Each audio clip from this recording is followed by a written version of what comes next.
James here at Werribee this morning, and boy, you're clocking up the miles. How are you handling it all at the moment? Yeah, it's going really well. So this is an exciting time of year, spring carnival. So yeah, it's nice to be on some nice horses, and especially with the feature races coming around, that's for sure. Exactly. You get a chance to win a Caulfield Cup. You've had a couple of placings, including on the Kiwi mare going back a few years. What are your chances this weekend? It was a painful day, that because I shot clear, and then a Japanese runner come out of the pack and run her down, but she was phenomenal that day, and old Donna Logan trained her, and it was a great day, but it would have been good to get the chocolates. But this year's Francesco, he's going really good. He's peaking towards a good performance up to the correct trip in 1.5 miles. Would have liked a little bit of a softer gate than he's drawn in 15, but in saying that, I think it's a very strong renewal of the Caulfield Cup this year, and yeah, he's going to have to be right on his game to be figuring in the finish for sure. Have you been on him in training in the lead up to this? Yeah, I have. I worked him on Tuesday morning at Caulfield. He breezed around beautifully actually, but he's a pretty talented horse. If he can replicate what he did in the Moonee Valley Cup this time last year, he's definitely a winning chance. Of course, you were aboard him that day. What did he show you? Well, he sustained a great run from about the 800 metre mark. He stayed on well.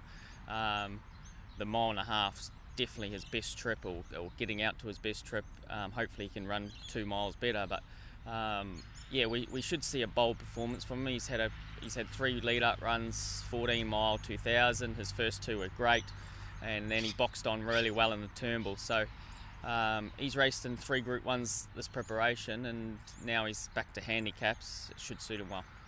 What do you think is your best opportunity of turning around, the form? Because the Turnbull form seems to be the best form. The first 3 home were all very good. Yeah, and I think that it was the run he needed to get to the Caulfield Cup, and knowing Chris's horses so well, they do have a grand final performance in them, and I'm sure Chris will have him peaking for the next 2 runs, that's for sure, because it just feels like a nice building preparation to where he's got to get to, and these are the 2 races he's always had in mind. While you're looking for a bold Caulfield Cup run, I'm sure it'd be nice to see a good Melbourne Cup trial from this horse too. Well, for sure, yeah, 100%, and put his hand up, because the Melbourne Cup is definitely the race, is a fantastic race to ride in, and yeah, if he's not winning it, you'd want him to be running very well.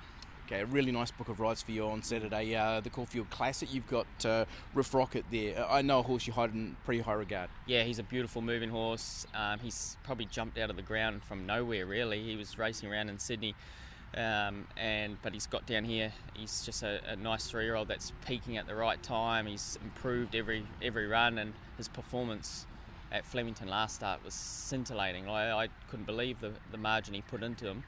And he galloped through the line beautifully. 2,000 metres, barrier 1, Caulfield suits really well, because it just gives him a chance to find the fence and get round Caulfield nicely, and then have a nice breezy run home to the line. But yeah, he's hasn't gone backwards. He's trained on beautifully, and I expect a really good Derby trial here.